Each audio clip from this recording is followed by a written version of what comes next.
darlings, my name's Stephen Davies and I'm the knob by the hop. Okay, so this evening, darlings, I'm gonna cook a lasagna. I don't normally do, I'm not a big pasta eater, but I wanted something quick and easy this evening. Oh, that was hard work, that one. I think that's the hardest dish I've done. Seriously, I'm knackered. I wanted something quick and easy this evening, plus I do a really good lasagna, and the secret to a good lasagna is a really good ragu. Obviously I'm Welsh, not Italian, so this is my version of a ragu. I have carrots and celery, tomatoes, which Joe is going to tell you what they are, but they're not plum tomatoes, they're San Marzano, I think? San Marzano tomatoes. They look like the plum tomatoes, but they're not. Red onion, pancetta, chopped up, thyme, rosemary. This is a sin, by the way. This is an incredibly good rioja, but a good red wine, olive oil, my garlicky salt, pepper, and a bay leaf. And that's how I'm going to do my ragu. Okay, so I'm going to make the ragu. Basically, throw everything in. So the onions, the celery, and the carrots, pancetta. I'd now add a couple of I'm now going to add a couple of cloves of garlic. God, it's stiff. There you go. Some garlicky salt. A little bit of pepper. And what I would do is let that soften and cook down first before you add the other ingredients.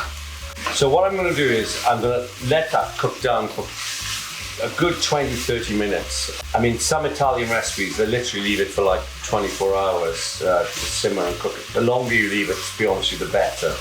But tonight I'm just going to let that really soften and cook down. All the flavour. I'm going to add some herbs. Thyme, I love thyme. So chop up some thyme for them. And just a little bit of rosemary. I put a bit more of this in with the meat mix that I'll put in. I'd also add a couple of bay leaves into the ragu while it's cooking down. And then to stop it sticking, put a little splash of red wine in, and then put it on a lower heat. And as I said, I use the Lasagne stuff, put the lid on, turn it to the lower heat, and leave it for 20 minutes.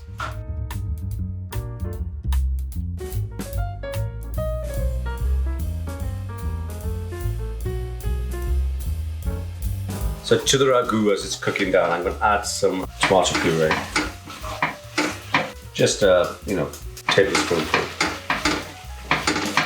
I'm going to add a little bit of beef stock.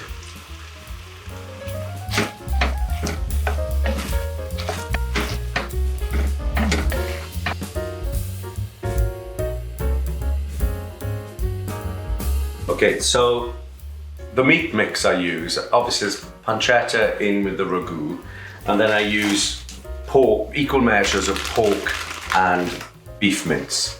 Heat up a pan with a little bit of olive oil. I add the pork.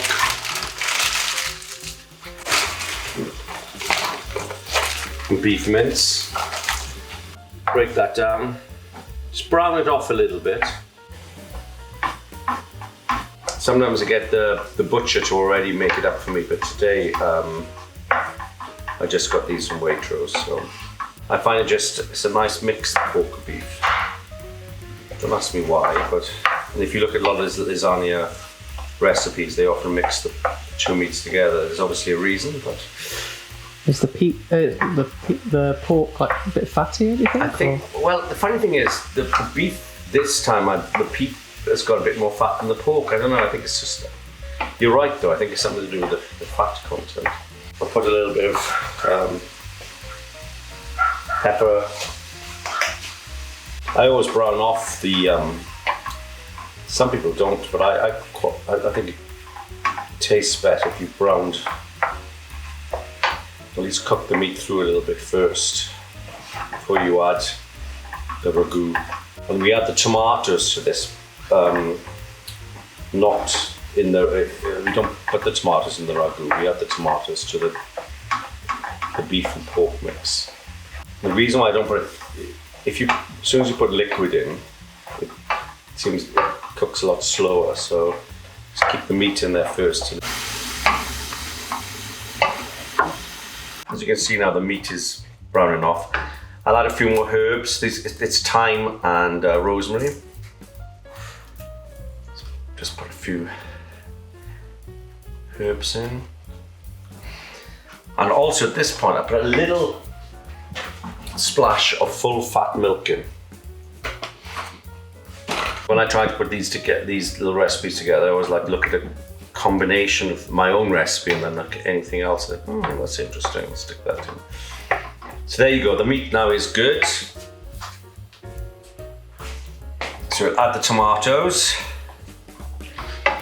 and we'll cook that down. Normally I would have put a passata, a jar of passata in. Because I was doing it today, I thought I'd follow another recipe which, rather than putting the passata in, I put the fresh tomatoes in. Particularly this type of tomato. When you cook it all through, you put it together because it's not as wet. You don't want a soggy lasagna.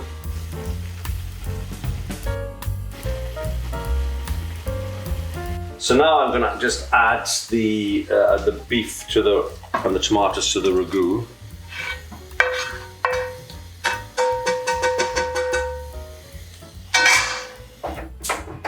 There you have the sort of the main filling of your lasagna.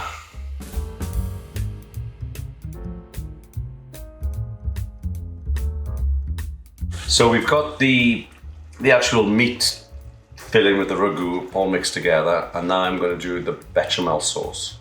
Okay, so I'm going to just make a quick bechamel sauce. There are more complicated ones where you can infuse milk with onion and bay leaf, but I'm just going to make a quick one. So basically it's a big knob of butter, and then you add flour to make a roux. I think I've shown you this before. That's right, the Christmas thing I did. So you make it like into a little paste. Add more flour if it's a bit runny, because you really want it to look like a paste rather than anything else. This is where these Le Creuset pans come in really handy because they're so thick but non-stick, they don't burn. A little bit more flour. You can see it's getting to more of a paste. That's it, getting a bit more like a roux now. It's thickening up nicely.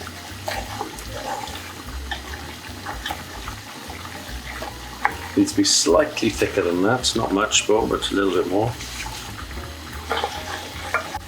Then you add a little full fat milk to it.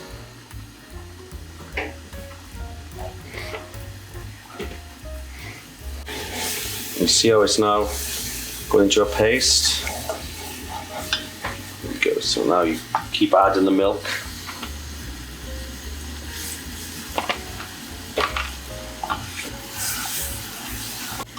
I'm going to put a little bit of nutmeg in here in a minute. And I layer the lasagna. I don't just put the white sauce on the top, which some people do actually. Each layer of lasagna has this quite thick white sauce. What I'm going to do now, as you can see, the bechamel sauce is done. But I'm just going to pop in a bay leaf, a little bit of salt and pepper, and I'm going to grate in some nutmeg.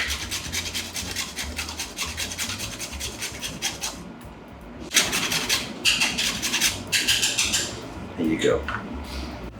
So that's your bechamel sauce.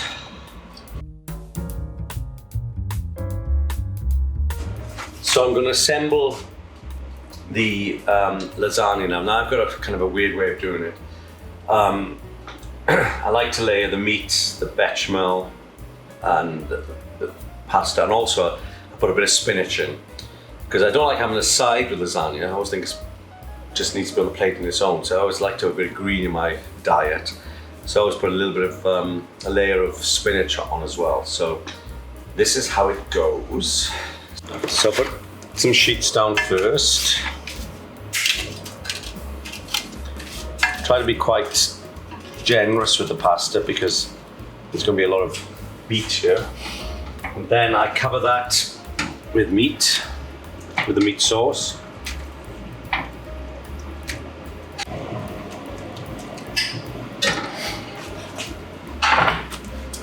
Then I put some of the bechamel sauce on it, the white sauce on it.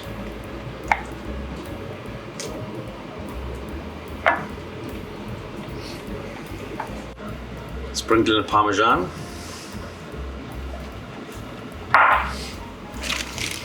And then a few spinach leaves.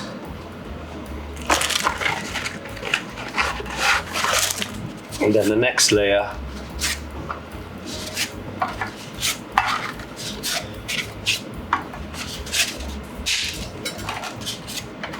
and so on.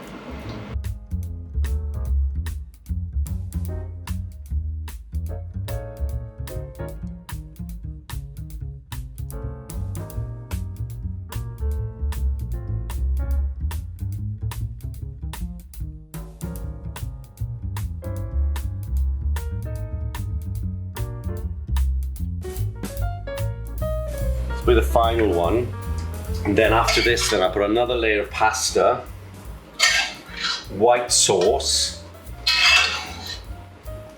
and mozzarella.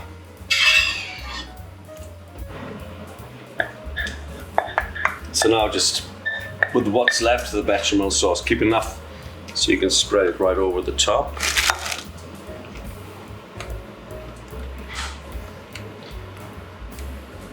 Don't get the buffalo mozzarella, get the mozzarella that's in like a block. And then put the mozzarella on. And just a little bit of pepper on the top. And there you have a Welsh lasagna. I've also sprinkled a little bit of Parmesan over the top, whatever's left in your bowl. Then stick it in the oven for about 20 minutes. And then I would put it on the grill then after that to really kind of crisp up the mozzarella on the top. Oh, that was hard work, that was that one. And I think that's the hardest dish I've done. Seriously, I'm knackered.